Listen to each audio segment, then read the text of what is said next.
তাহলে এই আকীদাগুলো ক্লিয়ার করেন না, এই আকীদাগুলো স্পষ্ট করেন না। আমি ওয়াজ তো করতেছি, একটু বোঝার চেষ্টা করেন না। রাসূল দেখার ক্ষমতা আছে না নাই? আল্লাহ মা ইফালাইয়া খুশুকুম আলা রুকুকুম ওয়া রাইসারি।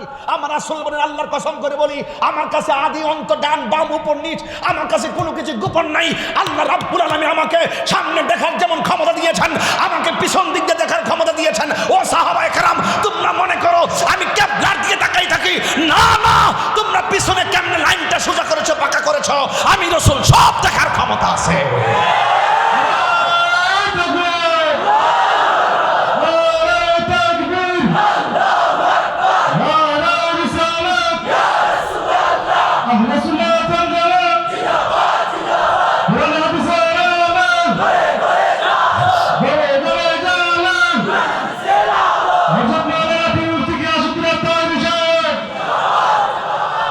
আমার কথা কি রাগ করেছেন?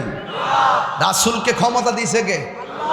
তো আল্লাহ যদি নবীরে ক্ষমতা দিয়ে থাকে, আমরার বাপের কোনো ক্ষতি আছে? তুমি দেখো না কেন, তোমার ব্যাটারি পিউস। তোমার ব্যাটারি কি? তোমার ব্যাটারি পিউস। কিতাবের নাম শরহে সুদূর। আল্লামা জালালউদ্দিন সুয়ুতী রহমাতুল্লাহ আলাইহি বলেন, আমার জীবনে আমি ৭৫ বার নবীর সবুজ গম্বুজটার মুরাকাবা করেছি। ৭৫ বার চোখটা খুললে দেখি আমার নবী আমার সামনে সশরীরে দাঁড়ায় রয়েছে। তুমি দেখো না কেন, তোমার চোখে লাগিয়েছ আবু জেহেলের চশমা। জালালউদ্দিন সুয়ুতী দেখলো কেন, তার চোখে লাগিয়েছেন আবু বকরের চশমা। আমরা কি আবু বকরের দলে নাকি আবু জেহেলের দলে? যে ইহুদি নবীর জুতা মুবারকের তাজিম করাতে রাসূল ইহুদির করে হাজির হইয়া কালিমা পড়াই দিছে, আর লোকটা মারা গেছে। এখন আপনারা বলুন, লোকটা কি জান্নাতি না জাহান্নামী?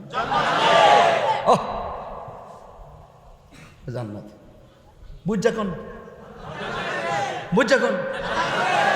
এক ওয়াক্ত নামাজ নাই, রোজা নাই, হজ নাই, যাকাত নাই, কোনো কিছু নাই, কোনো আমল নাই, আছে কি? শুধু কালিমার মালা, মোস্তফার চেহারা মোবারক। আমার রাসূল সাহাবীদেরকে ডাক দিয়ে এদিকে, তোমরা কি কখনো কোনো জান্নাতি দেখেছো? সাহাবীরা কেমনি দেখবো, জান্নাতি গেলে সেন দেখতাম। আমার রাসূলকে যদি তোমরা জান্নাতি দেখতে চাও, তাহলে এই মুহূর্তে যিনি মারা গেছেন তাকে দেখে নাও। আমি কিভাবে বুঝাইতাম আমার রাসূলের শান? কি কোন আপনারা নামাজ রোজা হজ যাকাত হ্যাঁ অবশ্যই পড়বেন, কিন্তু মুস্তাফার মহব্বত ভিন্ন জিনিস। পাহাড় পরিমাণ গুনাহ ক্ষমা হয়ে যায় মুস্তাফার মহব্বতের উসিলায়। হাজার কাফের রাসূলের চেহারা মোবারক দেখে মুসলমান হয়ে তারা ইমানদার হয়ে জান্নাতি হয়ে গেছে।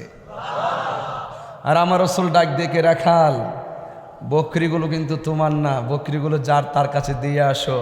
রাখাল কিন্তু বলেও নাই যে বকরিগুলো আমার না। রাসূল জানলেন কিভাবে? এই কথা বলার পর রাখাল পুরা পাগলের মতো হয়ে গেছে। এটা কোন নবী রে? এটা কেমন নবী রে? এটা কেমন নবী রে? দৌড়াইয়া গিয়ে বকরিগুলা দিয়ে আসছে, আর এই দিক দিয়ে আইসে হাতের মধ্যে তলোয়ারটা নিয়ে যুদ্ধের ময়দানে ঝাঁপিয়ে পড়েছে। জোরে কিছু আল্লাহ কইতেন না? ডাক দিয়ে নবী গো, আমি যে কালিমা পড়ছি, আমার পুরস্কার, যুদ্ধে যদি আমি মারা যাই তাইলে আমার পুরস্কারটা কি হবে? সুবহানাল্লাহ না? এ বুঝা ফেলাইছে নবীর কাছে, যা চামো তাই ফামো, মরার আগে ছায়ালই আর ফায়ালই, মরার আগে একটু বুঝা যাই, যা আছে তাই ফায়ালই। ডাক দিয়ে কয়, ইয়া রাসূলুল্লাহ আমার পুরস্কার কি? তোমার পুরস্কার হলো জান্নাতুল ফেরদৌস। তাহলে আমার শরীরে যে দুর্গন্ধ আছে এগুলা আল্লাহ রাব্বুল আলামিনের হাবিব ডাক দিয়ে কই, আল্লাহ তোমার এই তাসনিম নামক পানি দিয়ে সেই দুর্গন্ধকে পরিষ্কার করে তোমাকে সুশোভিত করে জান্নাতে পৌঁছাবে। এবার সাহাবী হাতের মধ্যে তলোয়ারটা নিলেন, তলোয়ারটা নিয়ে যুদ্ধের ময়দানে চলে গেছে। আরে বাপরে, সাহাবায়ে কেরাম কই, এটা কোন যোদ্ধার amazing figure and fighter, very excellent figure, এটা যে আগে দেখি না, এটা কোথায় থেকে আসলো? এটাকে তো পাওয়ার দিয়া পাওয়ার হাউস দিয়ে তাকে যুদ্ধের ময়দানে পাঠিয়েছে। যেই সাহাবী মুস্তাফার চেহারা মুবারক দেখে নবীর হাতে ডাইরেক্ট কালিমা পড়ে, জীবনের প্রথম সবক জিহাদের ময়দানে নেমেছে, তার পাওয়ার কি কম না বেশি? বেশি চিল্লাইতেছে নাকি? আবার শুনতে কি শব্দ দূষণ মনে হচ্ছে?